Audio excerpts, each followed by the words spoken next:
Karen, Yes. we've been doing this show for quite a while now. Mm-hmm. And we've had lots and lots of conversations about metaphysics, spirituality, spiritual awakenings, paranormal, all kinds of things. Right. But have you ever stopped and thought to yourself, if all these conversations really were legit? I think about that all the time. Do you? I do. Oh my God, I'm so glad I'm not the only one. So is spirituality as we know it real? Or is it just a figment of our wish-fulfilling imagination? That's the question that we're asking today. Yep, it's Tackle the Hard Questions Day. And by the end of this episode, we're going to have a very clear understanding of whether those paths we are all talking about have any type of legitimacy or not. So no doubts. Welcome to the Skeptic Metaphysicians. My name is Will. And I'm Karen. And unlike Mulder and Scully, we both want to believe. So we've embarked on a journey of discovery. We've talked to people deeply entrenched in the spiritual and metaphysical world. We've thrown ourselves into weird and wonderful experiences. I even joined a coven of witches. And wait, you joined a coven? Yep, all in the interest of finding something. Anything. That will prove that there's something beyond this physical, three-dimensional world we all live in. This is the Skeptic Metaphysicians.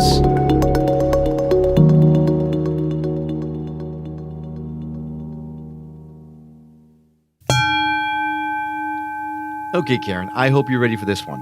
I'm ready. According to this week's guest, Mark Hunter Brooks, he's the author of the book Earth's Hidden Reality. One reason why people are searching for answers regarding spirituality is that they don't know why things are as they are or how they work. Now, while his book doesn't claim to have the answer, it does, however, provide a starting point from which to explore these important questions. Now, he's had numerous spiritual experiences since 2003 that have profoundly changed his worldview. Welcome to the club, Mark. Today, he writes and speaks about the mechanics of the non-physical world, helping make what many consider to be mystical easier to understand. Now, Mark, I know you don't claim to have the answers, but you do have a scientific background, and all four of your books have really come at this topic from a firmly scientific point of view, right? In fact, your book started out as a science-oriented justification of what Christians believed in faith without using religious doctrine or dogma in the explanation, and it grew from there. Is that right? That's correct. And thank you very much for having me. I'm really excited about being on the podcast. And the way I would like to explain all this is to talk about truth. Because, and I'm going to start off this way and build up from there. I hope I do a good job with it. So wait, you're going to start with the truth? Oh, that's a loaded I'm going word. to start with the concept of truth. Okay, gotcha. So there's subjective truth and objective truth. And subjective truth is often based on people's personal experiences. And that's what people of faith have oftentimes is subjective truth. But objective truth is what scientists do with experiments. And they'll beat a hypothesis to death. They'll try and disprove it. And it's only when they can't disprove something that they'll start believing that it may be true. And that's the essence of the scientific method. So, but these two methods of finding truth, subjective truth and objective truth, don't really mix with each other. And actually, the scientists don't acknowledge subjective truth, which the people of faith believe. And that's what got me started with my book. And I had had these spiritual experiences for a number of years before I started writing. My first book came out in 2016, but I had been having experiences since 2003. And the whole idea just kind of mushroomed from its beginning with my first edition. But I did want to try and justify what people believed in faith. And with this fourth book, the first, second, third, and fourth book, they all build on each other. And with the fourth book, I really feel like I have something that I can share with people and that would be meaningful for people. And as we said, or as I said before we got started, is I'm not a scientist. I'm not a theologian. I'm not a philosopher. So what I want to do is show how this can be real, how this can work, and point a direction that people may not have gone in, and make connections to help other people who have more of a scientific background bring these things to fruition and study these concepts in more detail. But yes, that's how I got started. This fourth book has gone a lot farther than the other three in terms of trying to bring about a science-oriented justification for reality, not necessarily for justifying what people believe in faith. And the essence of the book is that reality is not what people generally believe.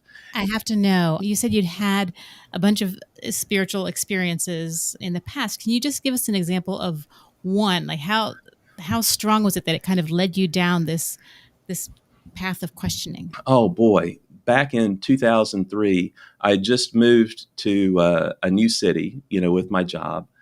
And there was a friend of mine who came from the old city where I was at, and we had lunch together. And after lunch, I was talking to him, and I said, when I move my hands together, I can feel this pressure. And he said, oh, that's your energy field.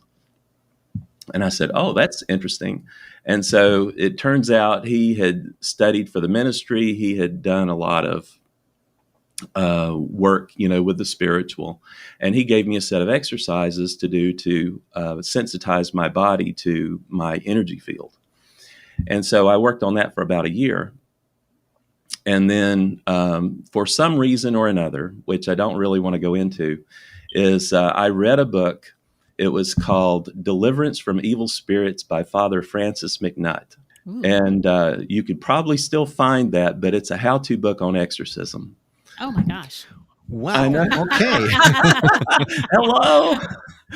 Now I don't do this stuff, but I read it and I was very skeptical. And I said, how can just saying words do things? But one Saturday morning I was lying in bed and I tried it out and it actually worked. And after about 5 minutes, I could feel the stuff going on. And so on Saturday mornings while I was lying in bed, I would sit there and play with it. And these energies would move. And then one Saturday, there was this energy that wouldn't leave me.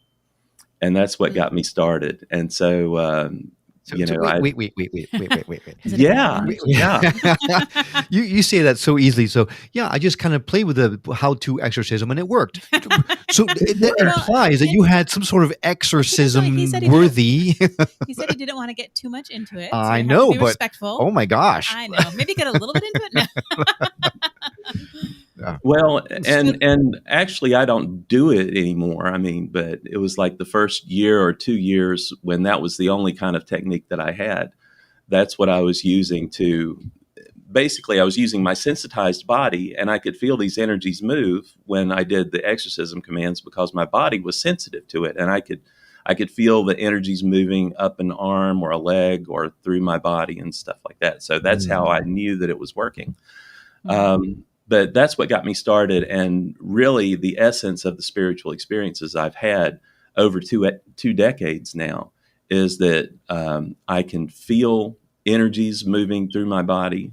I can hear things. And recently I can see things at night too.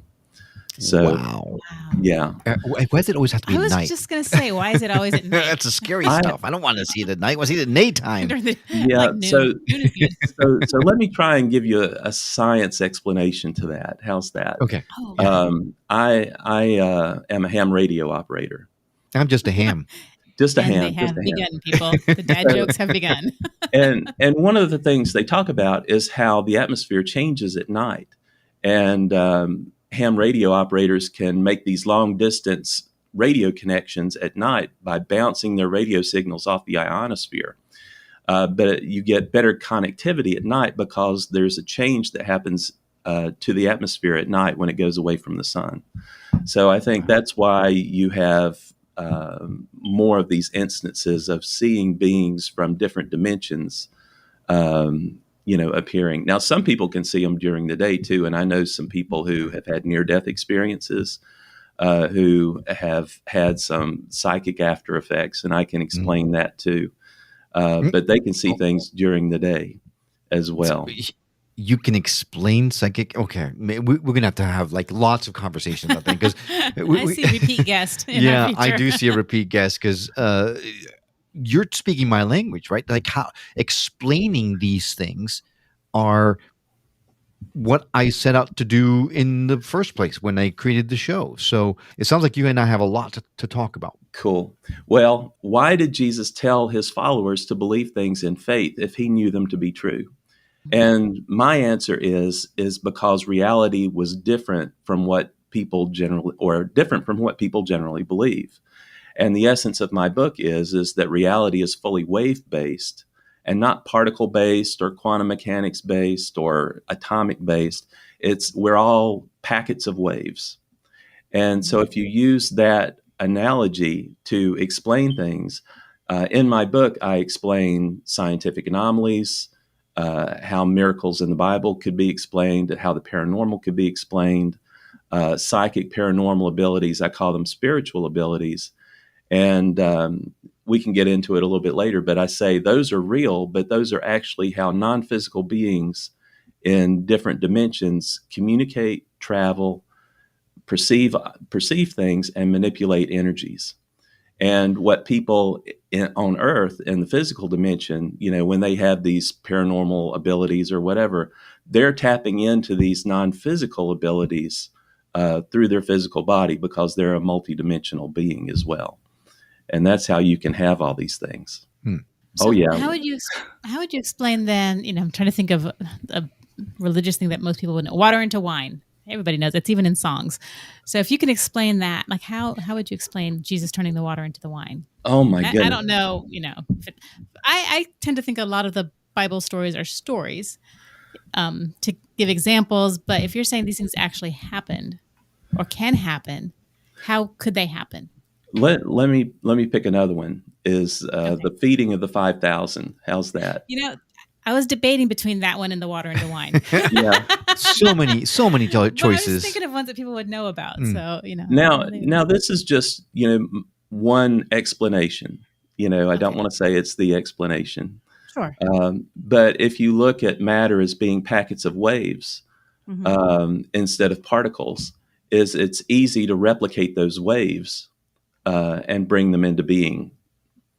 So when you have a loaf of bread or if you have a dried fish, you can create another set of wave packets of that fish or of that bread to bring those things into existence.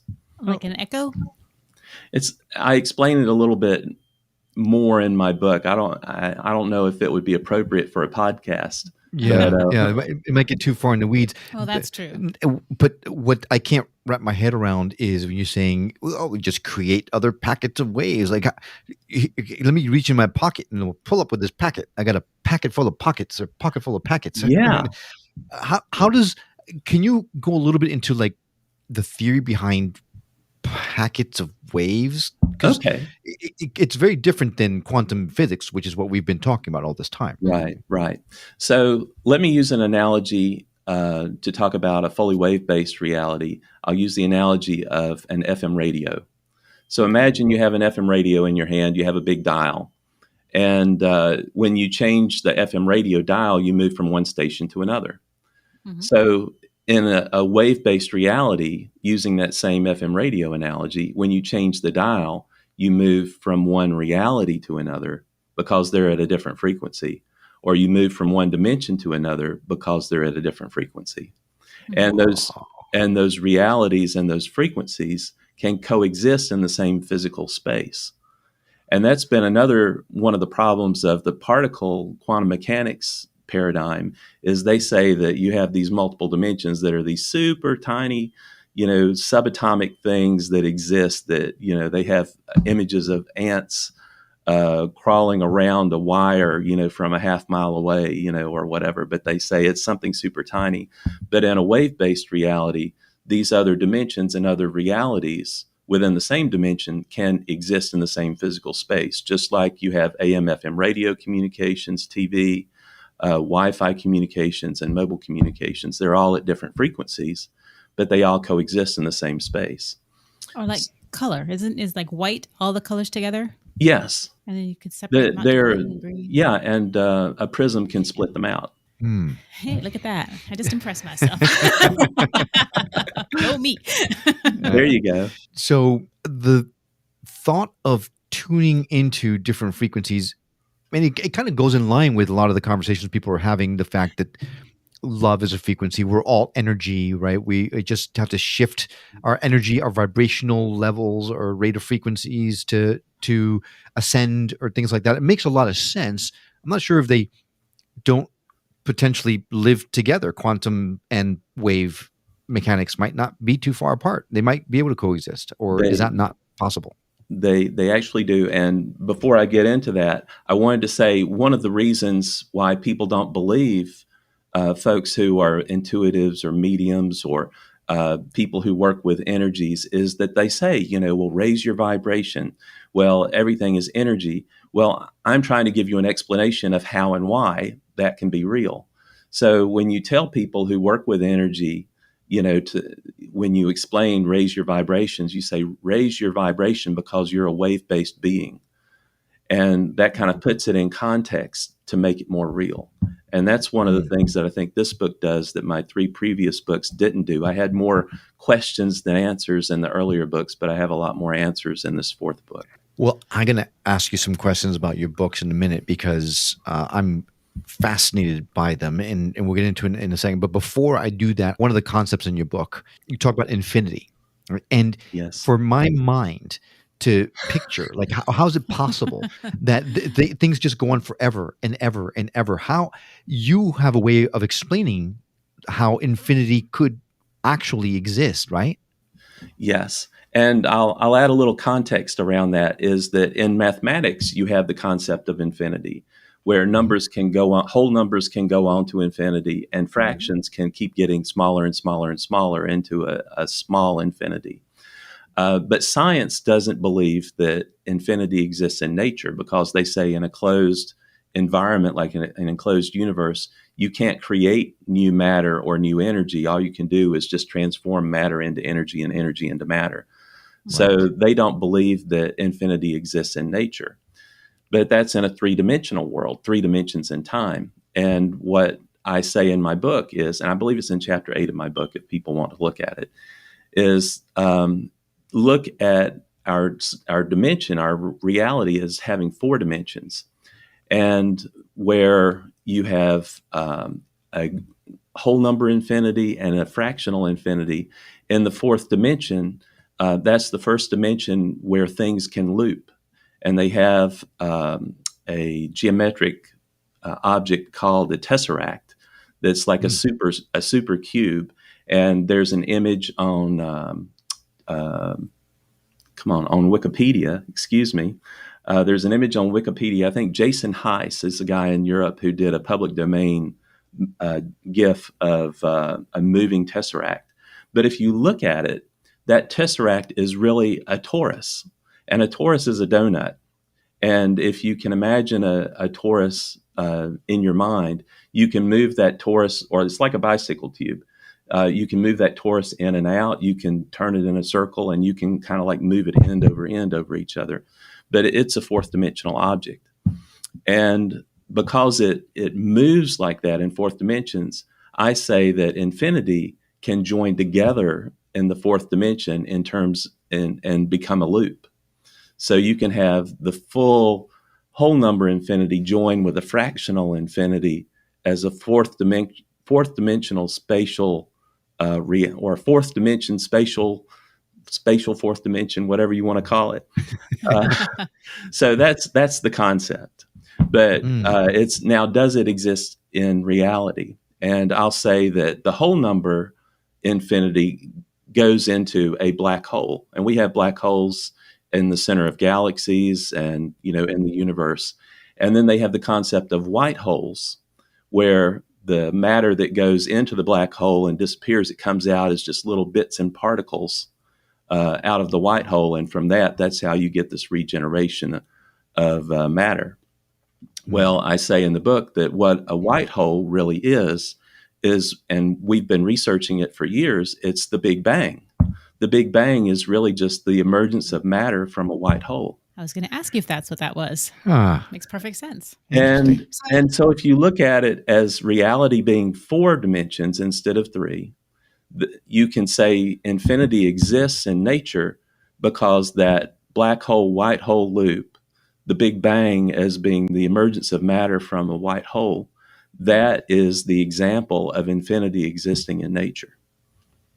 And that explains how infinity can exist. And These are it's been super a heady conundrum. concepts. Yeah, it's Yeah, been are a there pictures in conundrum your book? because mathematicians say infinity exists, but scientists say it doesn't. But there's so many times that people use mathematics to justify the existence of things in physics, and then they go after experiments to try and prove the things that mathematics says was true. And I think that's how Einstein did his theory of relativity, is he did things mathematically, and then it was later proved with I believe a solar eclipse in the 1920s, where they showed how light bends around the sun as it comes around, from an eclipse. But they actually proved a mathematical theorem. And so that's the same thing. But that's my explanation. So then bringing it back to spirituality, when people say that we're energy and we can't be destroyed and there's an infinite loop of life after life after life, Yes. that's kind of the concept you're describing, right? We're trying to bring it back to spirituality in a way that my limited brain can understand. Yes. And let me also say that one of the reasons why I wrote this book was to help people who had more of a left brain, rational, linear thinking mind wrap their minds around the spiritual, because it's very hard for people who aren't creative. I know the creative minds have an easier opportunity to embrace all these things. Sure. And linear thinkers normally can't. So that's really one of the purposes for my book. But how does that speak to what happens after we die? Like, do you believe that there is life after death? Before you answer that, we've got to take a quick break, but I want you to start thinking about your answer. So when we come back, you can give us your take on life after death. We'll be right back. And we're back to the Skeptic Metaphysicians. We're with Mark Hunter Brooks, and he is the author of Earth's Hidden Reality. And we are talking some heady stuff, talking about packets of waves and we are beings of it's so hard you can't even talk about it. You're struggling. And the fact that different frequencies can live simultaneously together. And the one question that was left outstanding that I really wanted to ask you is, if all this stuff is scientifically proven, I guess, or we can be scientifically argued with your theories, what does that mean for life after death? Is there such a thing, or do we not exist beyond this physical plane? So let me start off and say, with all of my years of experience, 20 years of spiritual experiences, all the research that I've done, all the writing that I've done, I firmly believe that we're eternal spiritual beings, that heaven exists, that God exists, that it's real, and that people who search for it will find it. Now, going back to a scientific explanation for life after death, when I earlier talked about infinity, I said that scientists said you can't create new matter or destroy matter or energy in a closed environment. But in this closed environment, now in a wave-based environment, you can have multiple dimensions. So our being can exist in a higher dimension and move to a lower dimension, or move back and forth between dimensions. If you're a wave-based being, you can do that movement between dimensions.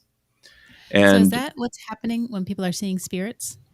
Are they just their waves that are in a different dimension and waving back this way? It depends. And on the cover of my book, I actually have an image of a spirit, and it's a spirit that I've seen dozens or a couple hundred of times. And it doesn't appear that way on the cover, but I say that in the opening segment. But a non-physical or non-form being will have a shape of a torus. And a form-based being in a higher dimension will have more of a human-like shape. But when we start out, let's say we're an eternal being, we're a wave-based being that is going to have layers of energy wrapped around ourselves as we descend from a higher dimension to a lower dimension. And the reason why we have these layers energies wrapped around our body is because we're going from a less dense dimension to a more dense dimension. And I'll explain that in a minute. But when we get down to the physical dimension, what we see is these layers of around our body is really the aura. So the aura is these layers of energies that we acquire as we descend from the different dimensions. So now let me explain that briefly. Yeah, please do. I use a thought experiment. I call it a geometric thought experiment. So imagine that you have a wire-shaped cube in front of you. You have a square, a line, and a point. You can turn that cube to look like a square. You can turn the square to look like a line. You can turn the line on its side to look like a point. But a point can't be a line can't be a square, and a square can't be a cube. Does that make sense? Okay, with you so far? Yeah. Okay, and I'll use another another analogy of it is you can take a movie and stop a movie so that one frame of the movie will look like a photograph, but a photograph can't look like a movie or can't become a movie. In essence, you're bringing it back to the three-dimensional reality where we are all these things, but in a lower vibrational frequency, we are limited. We are the photograph. We're not the film. No, I'm saying we're the film, but in order to become the photograph in this physical dimension, we have to turn our cube to look like a square. We have to descend from one dimension to another one at a time. And that descending action is descending into a more dense dimension. And so in the geometric thought experiment, you can descend one dimension at a time. You can descend one dimension, or higher dimensional objects can descend, but lower dimensional objects can't ascend. So this is going to be like a little heartbreaker for the religious people who say, we're born into this temporary body and we become an eternal being. Is using this experiment, that can't happen. What you are is you're already an eternal being who comes into this physical dimension, and you leave it when you die. Right. So getting back to explaining death is that, and I talk about the different densities of the different dimensions in my book. And I don't, it's maybe a little too technical to go into that. But if you imagine that the different dimensions have different densities, what death is your wave-based consciousness moving from a more dense body into a less dense body.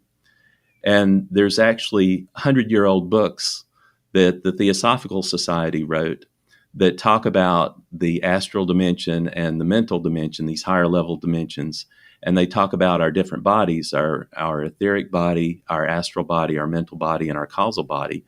And they actually say, they wrote it 100 years ago, that when you leave one dimension and go to another, you die in that dimension. Your body, you leave your body in that higher dimension to go to an even higher dimension.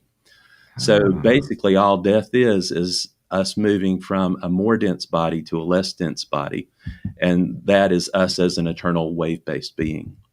So as we go ahead. As we move along to that less dense body, so this is kind of how I'm different a little bit than Will. I really appreciate all of the scientific as well, but I also tend to think I'm more emotional. Yes. So, you think about dying and you're going to be in this happy place and there's all this love. But if you're just dropping a bunch of energy, like when I think of energy on its own, I don't attribute an emotion to that or a feeling to that. Yes. So the way I'm hearing it, I'm like, oh my gosh, you just end up being this energy with no emotions. What are your thoughts on that? Well, let me give you a different way of thinking about our bodies, is that you have a lot of questions that people ask or scientists ask that are doing research on consciousness, and you have materialists who say that your consciousness is really just the cumulative effect of neurons firing in your brain, and that when you die, your consciousness dies.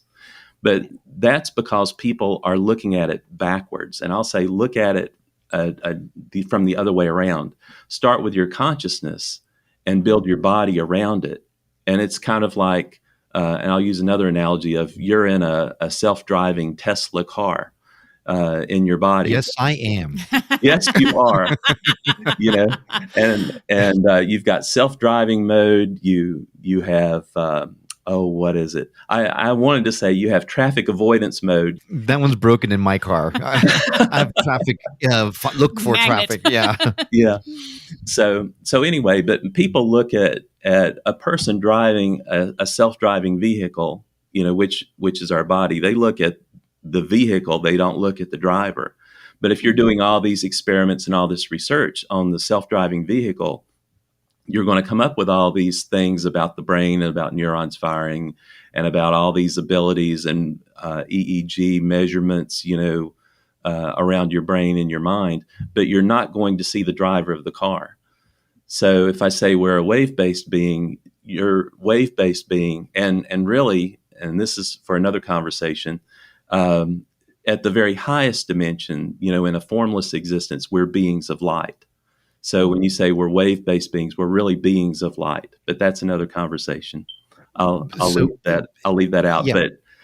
But if I'm hearing you correctly, then to answer Karen's question, we are our consciousness. So when we leave, to Karen's question, it's not that we're no longer conscious. We're not some formless, thoughtless. I'm thinking of like the cube, the lines fall, or the density getting less and less and less until you end up with just a single stream. So as we lose density, as we leave our body and kind of go through the different waves or lose those waves, that kind of final wave that we end up with, does it have any sort of an emotional component at all?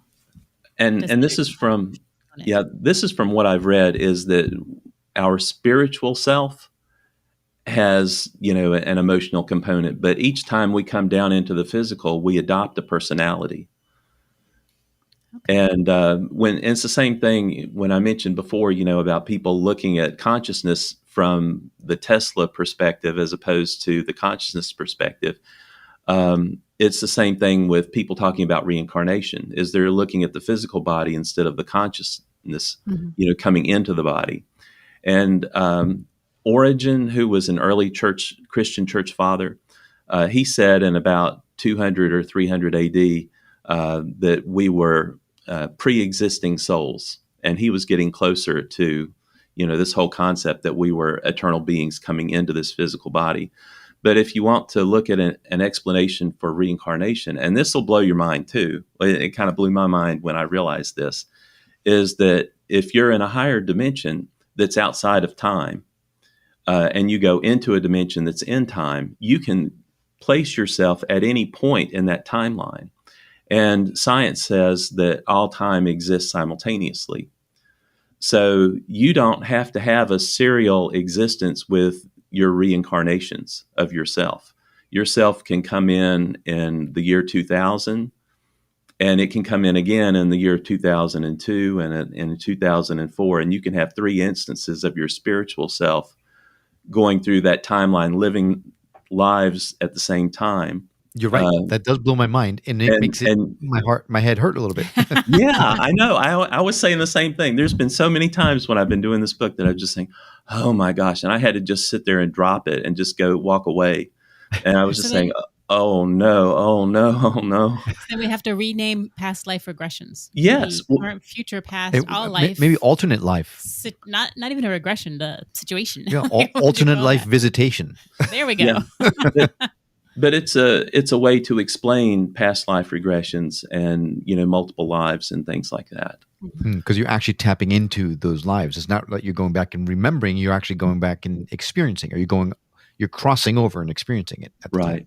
And let me go back to this geometric thought experiment for just a second. I'm going to add another little twist to it that'll make your brain hurt. There's more. There's more. I love that. It was a commercial right here. Uh-huh. Is remember we talked about the cube, the square, the line, and the point, and how a point can't look like a line, and a line can't look like a square, and a square can't look like a cube. But have you ever seen a fan book? This little book with multiple pages that when you fan it, you can see a horse running or seeing all those things. Imagine those to be a square. So if you have a series of squares and you move it through time, you can simulate that extra dimension of movement. So you can use time to raise yourself up to another dimension. Oh, good So you Lord. can make a cube, and I didn't grow that cube into a rectangle. Yeah, there I, you go. I don't think my mind has enough squares to figure this out. I love it. I love it. I'm glad I can make someone else's brain hurt. Mine's been hurting Yeah. so much for so So long. then what you're saying, if I'm understanding you correctly, then this can really explain everything that we talk about on this show, right? Astral projection is just a changing of the frequency so that you go off for a period of time into another dimension, another frequency. Same thing with psychic powers and clairvoyance and Channeling and channeling, absolutely. Yes. Bigfoot, yes, Yeah. yes. Yeah. Even UFOs, everything. It explains Yeah. everything, right? Yes, and that's one of the outcomes that I could see from my book. And I'll step back a little bit, is to say that I'm saying that science needs to change, that reality is not particles and quantum mechanics, that it's really waves.